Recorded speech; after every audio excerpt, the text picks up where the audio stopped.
এই একটা সবজি কিন্তু খুব তাড়াতাড়ি রান্না করা হয় এবং এই সবজি যে কোনো রেসিপি করলে কিন্তু খুব তাড়াতাড়ি হয় আর খেতে কিন্তু অসাধারণ লাগে। তেমনই আজকে একটা এই নতুন রেসিপি নিয়ে হাজির হলাম। তো অনেকেই জানে, তো আমার কাছে আজকে নতুনই মনে হয়েছে।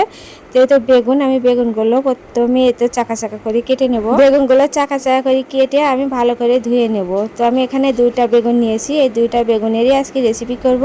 পুরো ভিডিওর সাথেই থাকুন, আশা করছি ভিডিওটা ভালো লাগবে। আর ভালো লাগলে আমার ইউটিউব চ্যানেলটিকে সাবস্ক্রাইব করে রাখবেন আর ফেসবুক পেজটিকে লাইক এবং ফলো করে দেবেন। আর কেমন লাগছে কমেন্টে অবশ্যই জানাবেন। তো আমি বেগুনগুলোকে একেবারে ধুয়ে তুলে নিচ্ছি। আর বেগুনগুলো একটু জ্বালিয়ে নেওয়ার চেষ্টা করবেন, বেশি হয়ে গেলে কি হয় মুখ একটু চলকে আমার থেকে মনে হয়, আর খেতে আমার অতটা ভালো লাগে না। তো বেগুনগুলো অনেকটা জালি ছিল, তো আমি ধুয়ে নিলাম। এবারে আমি পরিমাণ মতো লবণ আর পরিমাণ মতো হলুদ মাখিয়ে রাখবো। আর আরেকটা জিনিস আমি মাখিয়ে নেব, এটা দিলে কিন্তু স্বাদটা আরও বেশি বেড়ে যায়। তো আমি হলুদটা দিয়ে ভালো করে মেখে এবারে দিয়ে দিব সেই স্বাদের জিনিসটা, সেটা হলো সামান্য একটু চিনি। চিনি দিয়েও আমি ভালো করে মেখে রেখে দিব। এবারে আমি কড়াইতে পরিমাণ মতো তেল দিয়ে বেগুনগুলো ভেজে নেব। তো বেগুনগুলো একটু লাল করে করে ভেজে নিতে হবে। তো উল্টে পাল্টে আমি বেগুনগুলো ভেজে নিচ্ছি। আমি সবগুলো বেগুনই কিন্তু একটু লাল করে ভেজেছি, এর থেকে বেশি পরিমাণেও ভাজতে পারেন। তো আমি এরকম বাদামি লালচে করে বেগুনগুলো ভেজে নিলাম।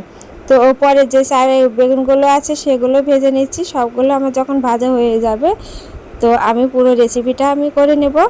আর হচ্ছে এবারে বেগুনগুলো আমি তুলে নিচ্ছি। আর বেগুনগুলো ভাজা হয়ে গেলে আমি ভেজে নেব শুকনো মরিচ। তো ঝাল যেমন খাবেন সে পরিমাণেই দেবেন, শুকনো মরিচ পরিমাণটা একটু বেশি করে দিতে পারেন।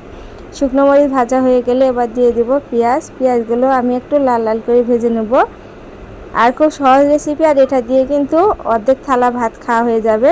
তো অর্ধেক বলছি কেন, পুরো থালার ভাতই খাওয়া হয়ে যাবে। আর আমি কিন্তু সকালে আর আজকে এটা দিয়ে ভাত খেয়েছি। আর দুপুরেও কিন্তু আমার এই ভর্তাটা খুবই ভালো লাগে, আমি মাঝে মধ্যেই তৈরি করে নিই। আর খুব সহজ একটা রেসিপি, খুব সহজেই তৈরি করা যায়।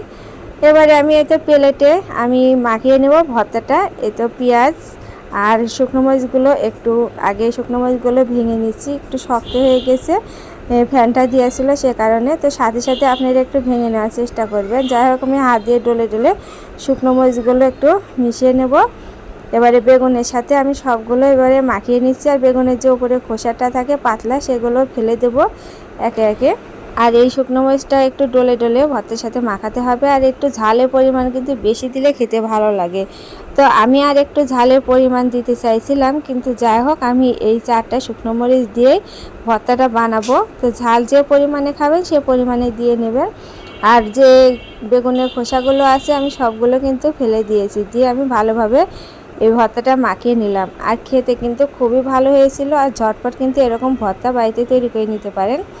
আর দেখুন কতটা অসাধারণ লাগছে, আর দেখি আমি মনে হচ্ছে তো খুব সহজেই তৈরি করে নিলাম। আর এবারে আমি ভাতের সাথে তো খেয়ে নেব। আর খেতে কিন্তু খুব ভালো হয়েছিল। তো আমার আজকের রেসিপিটা কেমন লাগলো কমেন্টে জানাবেন। তো সবাই ভালো থাকবেন, সুস্থ থাকবেন, নমস্কার।